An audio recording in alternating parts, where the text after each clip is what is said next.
Olá! Hoje a gente vai mergulhar a fundo no universo dos computadores invisíveis. Aqueles que estão em todo lugar, sabe? Da nossa cozinha aos nossos bolsos e até, acredite, orbitando o planeta Terra. E para começar, já fica uma pergunta no ar. O que um carro, uma cafeteira e um satélite têm em comum? Parecem coisas totalmente diferentes, né? Mas todos eles compartilham um segredo tecnológico que é fundamental. E a resposta é essa. Todos eles são controlados por um computadorzinho invisível, tudo dentro de um único e minúsculo chip. Esse é o tal do microcontrolador. Então vamos lá, primeira parte, o computador invisível. Chegou a hora de descobrir o que é, de fato, esse cérebro na máquina. Pensa assim, um microcontrolador é, na prática, um sistema de computador inteirinho, mas espremido em um único chip. Ele já vem com tudo, uma CPU para pensar, memória para guardar as instruções e periféricos para conseguir conversar com o mundo lá fora. Mas, ao contrário de um computador pessoal, ele não foi feito para fazer 1000 coisas. Ele foi projetado para executar uma tarefa específica, de novo e de novo, com o máximo de eficiência. Agora a segunda parte, microcontrolador versus microprocessador. Essa diferença é super importante. E muita gente confunde. Vamos entender essa história de dois chips. A melhor analogia é a seguinte: o microprocessador, aquele que está nos computadores, é como se fosse um cérebro puro. Ele é super poderoso, mas precisa de um monte de componentes externos para funcionar. Já o microcontrolador é como um organismo completo. Ele é autossuficiente, tem tudo integrado ali dentro, e é exatamente por isso que ele é perfeito para eletrodomésticos, carros, automação, lugares onde o custo e o baixo consumo de energia são muito mais importantes que a velocidade de processamento bruta. E essa frase aqui resume tudo de forma brilhante. Em sistemas embarcados, ou seja, quando o computador está dentro de outra coisa, a autonomia e o baixo custo simplesmente ganham do poder de processamento puro. A grande maioria dos aparelhos inteligentes não precisa da força de um servidor, precisa de eficiência e, claro, de confiança. Parte 3. A revolução Arduino. Por um bom tempo, essa tecnologia era meio de nicho, um pouco inacessível. Isso até que um projeto italiano mudou completamente o jogo, democratizando o acesso a esse tal de silício. Pois é, tudo começou lá em 2005, na cidade de Ivrea, na Itália. Uma equipe com o Massimo Banzi à frente tinha um objetivo muito claro. Eles queriam criar uma ferramenta que fosse simples e barata. A ideia era que estudantes de design, e não só engenheiros, pudessem criar projetos com eletrônica.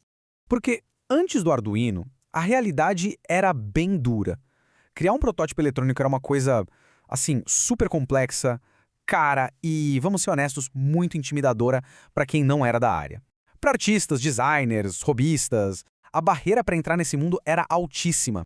A solução que eles criaram foi simplesmente genial. Uma plaquinha fácil de usar, de código aberto e que custava mais ou menos o mesmo que uma pizza. E o fato de ser open source, de código aberto, foi a virada de chave. O design era público. Qualquer um, em qualquer lugar do mundo, podia copiar, modificar e até melhorar a placa. Isso criou uma comunidade global gigantesca. E aqui tem um ponto que é crucial entender para não fazer confusão. O Arduino não é o microcontrolador. O cérebro de verdade da operação é o chip, como o ATmega 328. A placa do Arduino é uma plataforma de desenvolvimento. Ela é, na verdade, um suporte que torna o uso desse chip muito mais fácil, já deixando todas as conexões prontas para usar. Quarta parte, dando vida ao código. Ok, o hardware está aí, mas como a gente dá vida para ele? Vamos ver agora como instruir o chip usando todo o ecossistema do Arduino. O processo todo é bem direto, na verdade. Basicamente são 3 passos. Primeiro, a gente escreve o código numa linguagem que é uma versão simplificada de C++, lá no programa do Arduino. Depois, a gente compila. Compilar é, em resumo, traduzir o nosso código, que a gente entende, para a linguagem de máquina, que só o chip entende. E por último, a gente faz o upload, ou seja, envia essas instruções direto para a memória do microcontrolador, normalmente por um cabo USB. Todo o programa de Arduino tem 2 partes principais. A primeira é essa aqui, Void Setup. Pensa nela como arrumar a mochila antes de uma viagem. Esse código só roda uma única vez, assim que a placa é ligada. Ele serve para preparar tudo que vai ser usado, como configurar as portas de entrada e saída. A segunda parte é o Void Loop. Se o setup era arrumar a mochila, o loop é a rotina da viagem. Esse código aqui fica se repetindo sem parar, infinitamente. É aqui que mora a lógica principal do projeto. Seja ler um sensor, piscar uma luzinha ou controlar um motor. Vamos para a quinta parte, do protótipo ao planeta. Agora vamos ver o impacto real dessa tecnologia, como ela escala da mesa de um entusiasta até a indústria, e chega aí para o espaço. Um erro bem comum é achar que um produto final que a gente compra na loja tem uma placa de Arduino lá dentro. Na verdade, não. A placa de desenvolvimento serve para a fase de protótipo, para testar tudo rápido. O produto final mesmo usa uma placa de circuito impresso feita sob medida, só com o microcontrolador e os componentes essenciais para o projeto. Isso deixa o produto final mais barato, mais robusto e, claro, mais seguro. E o impacto? Nossa, tá por todo lado. No setor automotivo, eles controlam os freios ABS, a injeção eletrônica. Em casa, estão nos termostatos, nas geladeiras inteligentes. E olha que exemplo bacana do potencial na área da saúde. Existem sistemas de gestão de resíduos em hospitais que usam sensores para avisar automaticamente quando a lixeira está cheia e precisa ser coletada.